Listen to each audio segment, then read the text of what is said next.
Bisnis rempah adalah bisnis yang sangat menjanjikan, yang selalu dibutuhkan oleh semua orang, tidak hanya orang Indonesia saja, tetapi seluruh dunia juga membutuhkan rempah-rempah ini.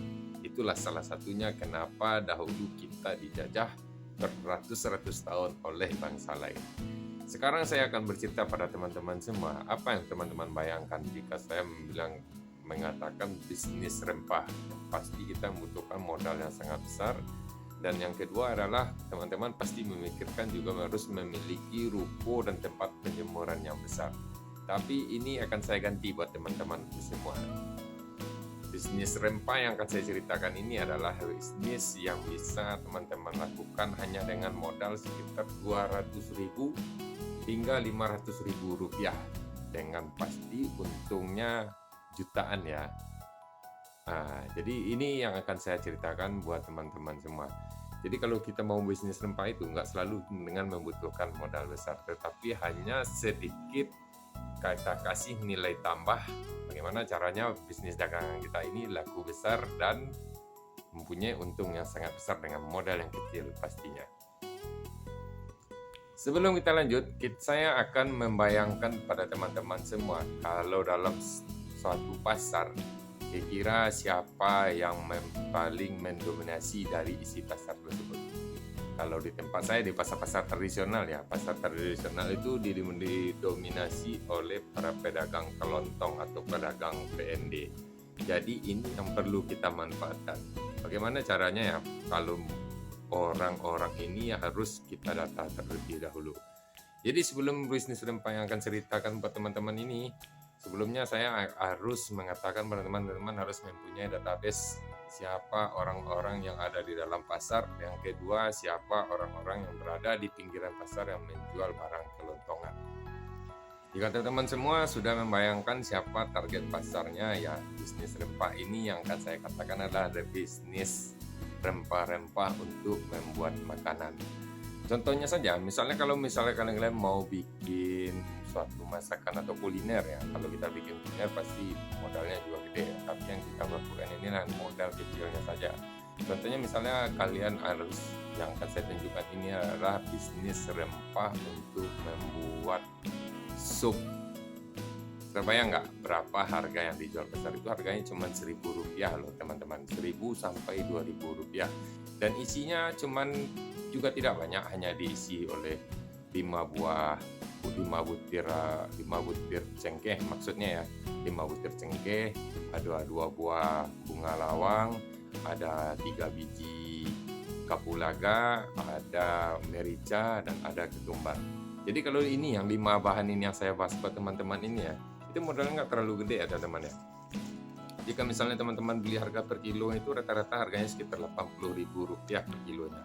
Jadi kalau 80.000 dikali 5 jenis ini, berarti teman-teman hanya membutuhkan modalnya 450.000. Jadi kalau misalnya uang 450.000 itu teman-teman masih berat untuk melaksanakan bisnis, kita perkecil aja ya guys ya. Kita bikin menjadi per setengah kilo dari bahan-bahan yang akan saya ceritakan ini. 1 kilo bahan rempah yang saya maksud itu, kalau teman-teman belinya 1 kilo, itu tuh jumlahnya udah ribuan ya teman-teman ya.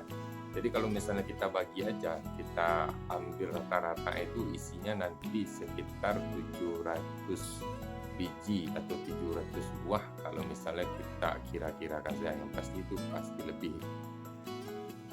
Kalian bisa bayangkan kalau misalnya isinya 1.000 itu kalau kita bagi cuman di dalam 5 butir, kalau 5 butir dibagi 1.000 itu berarti kalian bisa menjualnya di angka 500 bungkus. 500 bungkus ya, nanti saya anggap 500 bungkus. Kalau dalam satu paknya itu kita bikin 25 bungkus, kita jual di Rp1.000, berarti kita udah punya omset namanya 25.000 satu pak. Bayangkan teman-teman, kalau misalnya teman-teman bisa membuat menjadi 500 pak, 500 pak dikali 20.000 rupiah, berarti teman-teman udah punya omset 1 juta. Berarti modal teman-teman hanya tadi yang saya katakan tadi hanya sekitar 200 sampai 500.000 rupiah yang perlu teman-teman keluarkan. Dan desainnya bermacam-macam.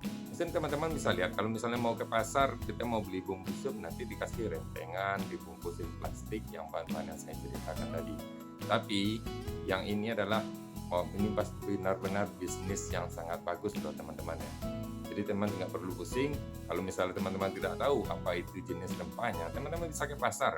Datang ke pasar kelontongan atau pasar-pasar PND itu tinggal minta aja sama orang tuh, saya mau minta bumbu sup khas Padang misalnya, kayak akan rempah. Teman-teman akan beli dan kalian akan bisa lihat apa aja isinya. Kenapa ini saya bilang bisnis yang sangat bagus? Karena seluruh kuliner yang terbaik yang ada di Indonesia ini adalah bisnis kuliner yang salah satunya itu adalah sup. Cara pemasarannya juga nggak terlalu sulit ya teman-teman ya. Jadi cara pemasarannya misalnya seperti yang saya ceritakan tadi itu, jika di dalam satu pasar itu ada 500 toko kelontongan, teman-teman bisa titip di sana. Jadi dalam satu renteng itu, satu toko kita anggap aja lah dia beli 2 renteng. Berarti kalau misalnya pedagangnya itu 700, kita ambil 500 saja ya, 500 pedagang yang beli 2 renteng. Berarti kalau misalnya 2 dikali 500 itu udah 1000 pak teman-teman bisa menjualnya.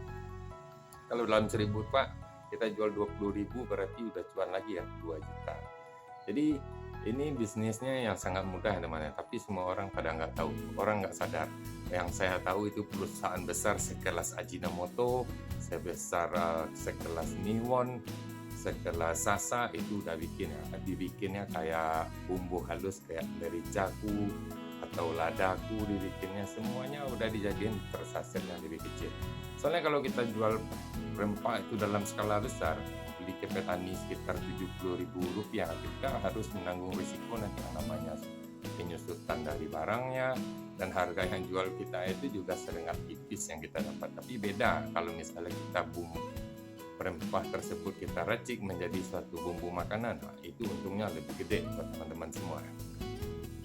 Ini sedikit informasi ya buat teman-temanku semua yang mau bermulai bisnis, apalagi yang masih belum dapat kerjaan atau yang lagi kena PHK atau memang lagi mencari suatu bisnis yang sangat baik. Ini salah satu yang bisa saya kasih referensi buat teman-teman semua, daripada teman-teman berbisnis di dunia digital yang nggak jelas, yang nggak tentu sahamnya naik atau sahamnya turun. Yang ini pasti bumbu ini pasti dicari oleh semua orang ya. Kalau misalnya teman-teman bikin penyajian yang lebih terbaik, teman-teman harus kasih stiker di tiap bungkusan makan itu cara penyajiannya. Jadi kalau misalnya biasanya kita lihat di pasar tradisional itu cuman dibungkus sama plastik biasa, terus di staples di karton-karton biasa ya, teman-teman bikin di situ desainnya lebih menarik, dan di bungkusan itu kita bikin cara penyajian. Misalnya dari satu bumbu rempah soto sup tadi,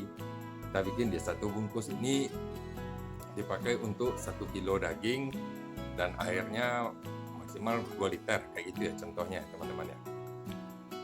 Jadi ini sedikit tips dari saya buat teman-teman yang mau belajar bisnis atau mau memulai bisnis dengan modal yang kecil dan untung yang besar. Teman-teman bisa coba ini ya. Selamat mencoba ya teman-temanku semua.